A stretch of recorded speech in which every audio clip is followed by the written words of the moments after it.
Hello, welcome to the Long Island Weather Update and Outlook. It is July the 7th, 2024, 7/7/2024. The lucky sevens, not really, because it was really stifling today. Not really much relief in the humidity at all with the stall front over us, which you can clearly see.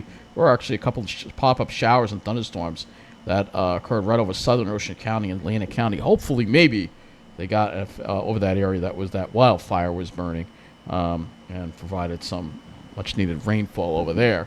But let's take a look and see what we got going on outside right now. It is a muggy night and not much wind. That's what's been making it really difficult. No wind at all. 75 at Islip, dew point 73.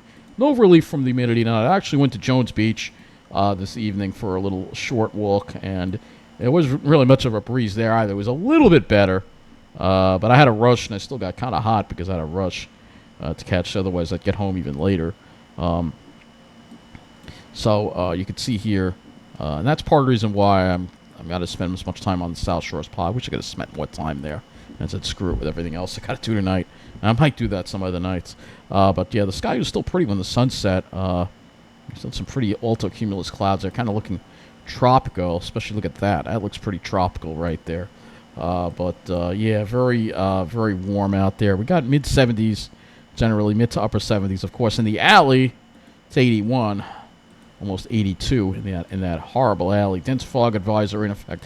Heat advisory in effect for the North Shore. Might as well include Central Nassau in that heat advisory, too. Very warm everywhere. Mid-70s, low 80s in the city, and hanging on to mid-70s there at Miller Park. 75 with a dew point of 73. And it looks like it still managed to get up to 93 there today. Today was definitely hotter than yesterday because we had lighter winds. So let's go look at our high temperatures for today. And you'll see high temperatures across the island. Upper 80s even at Islip. Upper 80s and even probably around 90 degrees in central Nassau. 88 at pair of 8s pretty much everywhere except for West Hampton. And only right on the South Fork you have low 80s. 91 at LaGuardia. 92 for a high at Central Park. 88 at JFK. And as you go into Jersey, you got the 90s. And yeah, temperatures in the 90s there. The Toms River downtown only got up to 89, but 93 at Miller Park. Plenty of 90s and more mid-90s again. Got that heat advisory, dense fog advisory. And let's go look at the lows. Nothing remarkable here to look at. Mid-70s pretty much for everybody for the lows. Precipitation, I want to look at this. We're going to do the 72-hour precipitation, just show you where those showers hit.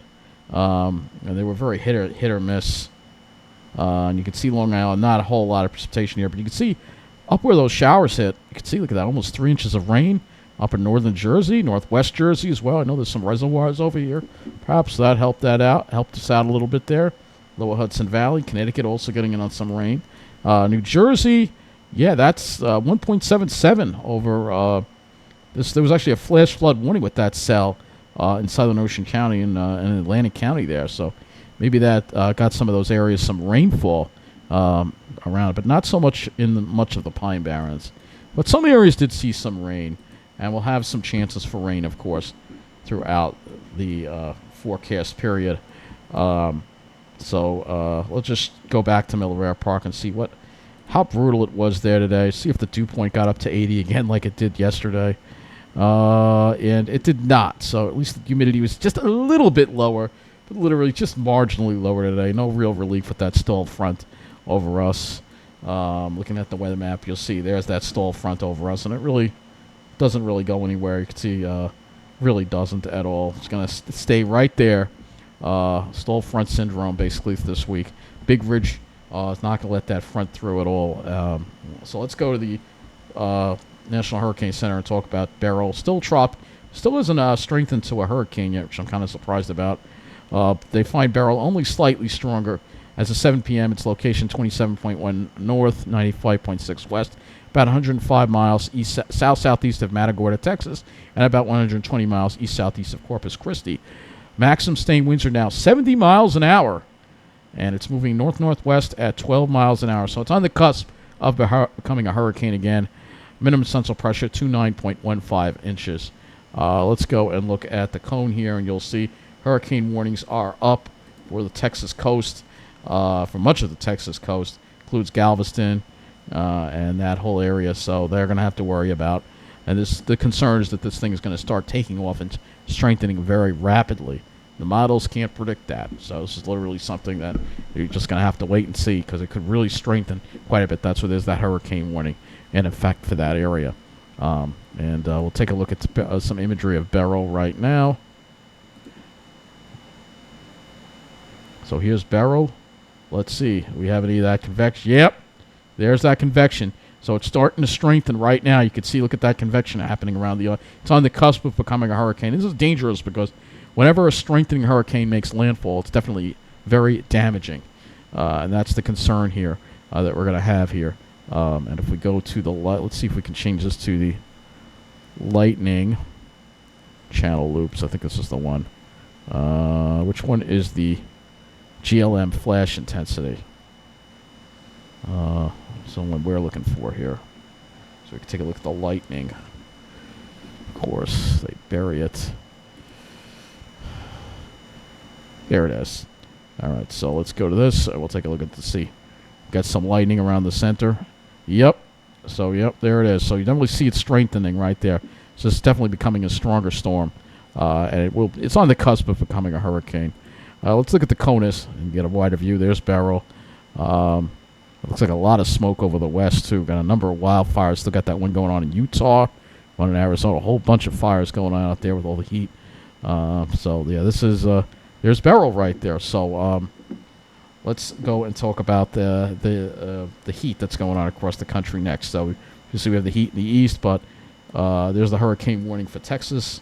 And look at all these red flag... there's some severe thunderstorm watches in effect here, it looks like, in Colorado, and then all this heat that you have in the west that's continuing.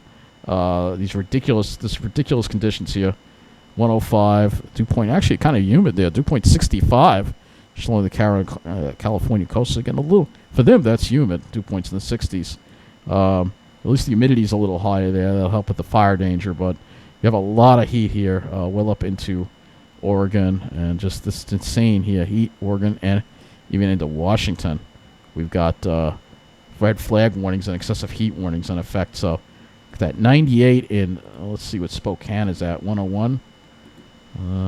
Spokane is somewhere over here, but yeah, well into the 90s. Very, very hot. Very hot conditions across the area. So let's just look at it. I don't think we have anything on the radar right now. No, I don't think we do. Okay, so let's go and look at the highs. Across the west, and you can see those 100s still continuing, so no relief in sight. Still got the 100s all throughout. That's absolutely insane right there. That's a lot of heat. Even Flagstaff got to 93, so even up in Flagstaff it's hot. It's hot. It's hot everywhere. I mean, the only area where it's not hot is the upper Midwest, because that's where the trough is. Yeah, Minnesota, only the 70s, North Dakota. That's where you want to be right now. So let's go and look at the models. I guess we'll go to the climatology for today first. Let's do that. So Islip had a high of 88, low of 73, 6 degrees above normal for the day. Central Park had a high of 93 and a low of 79, 9 degrees above normal for the day. So let's go to the Storm Prediction Center, and we'll go look at an overview. You can see there are a few isolated areas of severe weather. Kind of in the south, you can see they have severe weather as Beryl moves onshore. You can always get a tornado chance with that. And so nothing really crazy with the severe weather going on. So let's go to the tropical tidbits now and look at the models. And well, first we'll go to the current storms, and again look at Beryl here. And you can see, again, it's definitely strengthening here, and a lot of people will be talking about it. You can see definitely it could be a big problem for Texas. Fortunately, it doesn't have that much more time before it makes landfall, so it should be, if it's a hurricane, it'll be a Category 1, and it won't be anything crazy, but it's still going to cause flooding and damage. So let's go to the models now, and we'll take a look at our pattern as we head into this week here. And you'll see that huge ridge. There's the trough in the center of the country. But you see that ridge isn't going anywhere. If anything, it gets stronger. And then maybe we get a little bit of a break maybe around the middle of the month before the ridge builds back again. The jet stream is just a mess, and it's way, way up north. You can see that right there. So let's go and look. And I'm just going to go over the GFS at this point because I think it's done a fairly good job. I'm not even going to bother with the European at this point. Upper air, 500. You can see there's Beryl making its landfall in Texas. Big ridge over the east. And then that ridge just gets stronger as we get toward the weekend. A little break next week, and then the ridge comes right back again. So maybe there's a little bit of troughing toward the end, but this signals, again, well above normal conditions. The west, things maybe start to weaken a little bit. Not really. The west is going to continue to be very, very hot. So we'll go to the temperature anomaly chart here. And you see those bright reds in the west continuing. All right, this is, we got to keep going a little more here. Yeah, they continue here.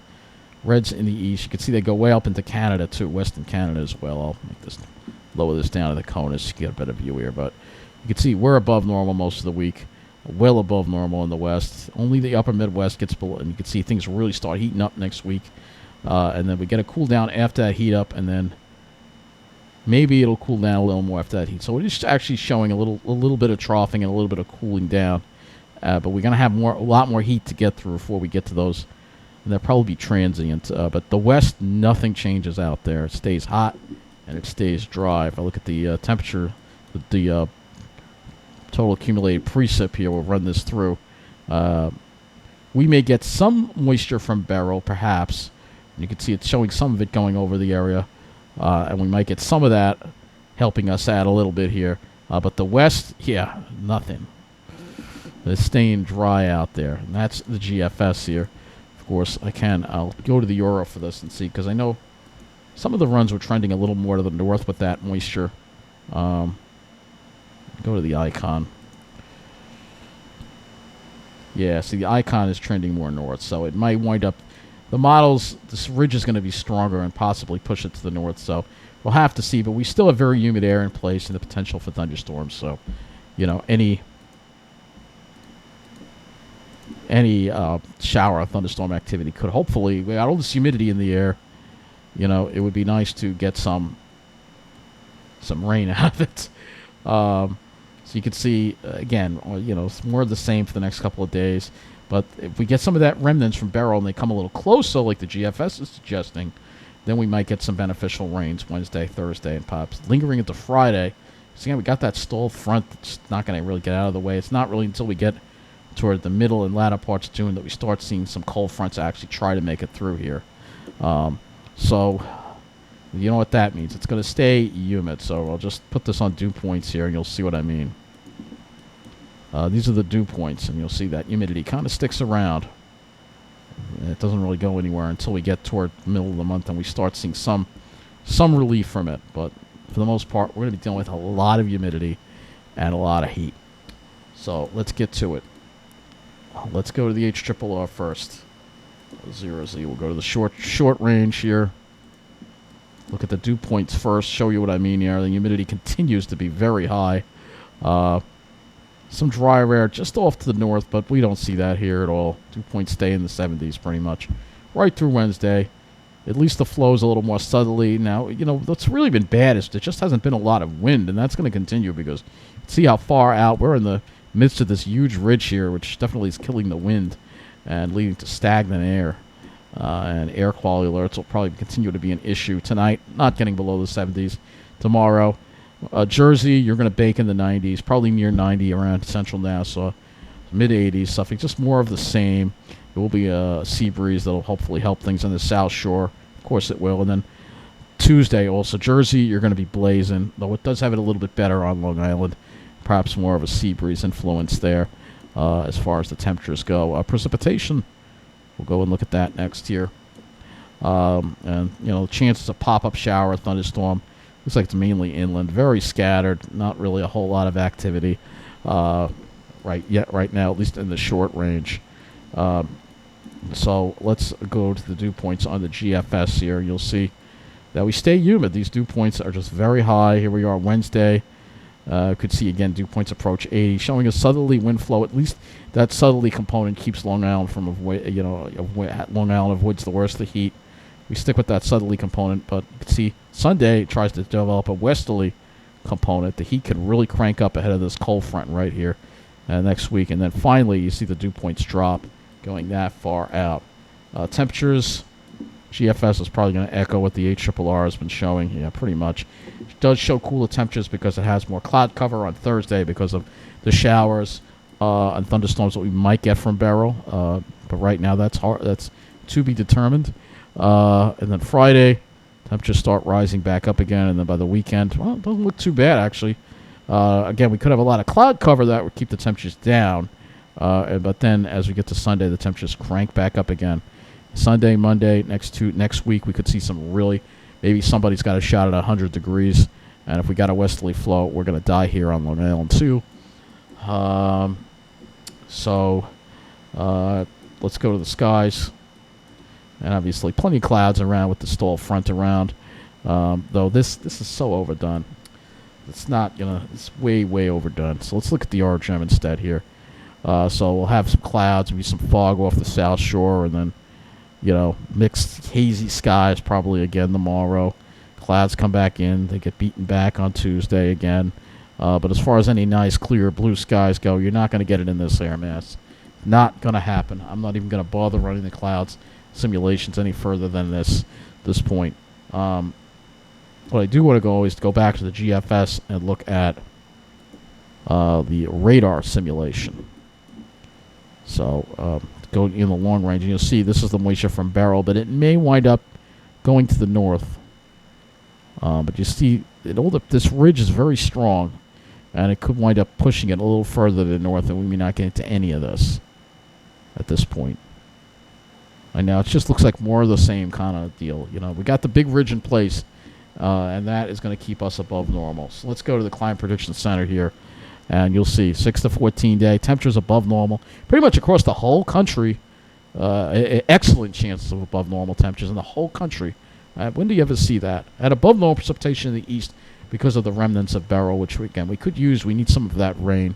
8 to 14 day, again, we're staying above normal in the whole country pretty much. And above normal, slightly above normal precipitations in the rest of the country east of the Rockies. Below normal in the west. So, yeah, I know I might not have covered everything in this weather update, but man, I'm tired from the heat. This is the best I can do. Deal with it. I'm sorry. Maybe if I lived in a cooler place, especially if I was on the South Shore, I'd be able to do a better job for you. But as you'll see in my mental health update, which will be coming up later tonight, the heat's getting to the point where I'm starting to break down like a bus overheating. So that's all. Thanks for watching.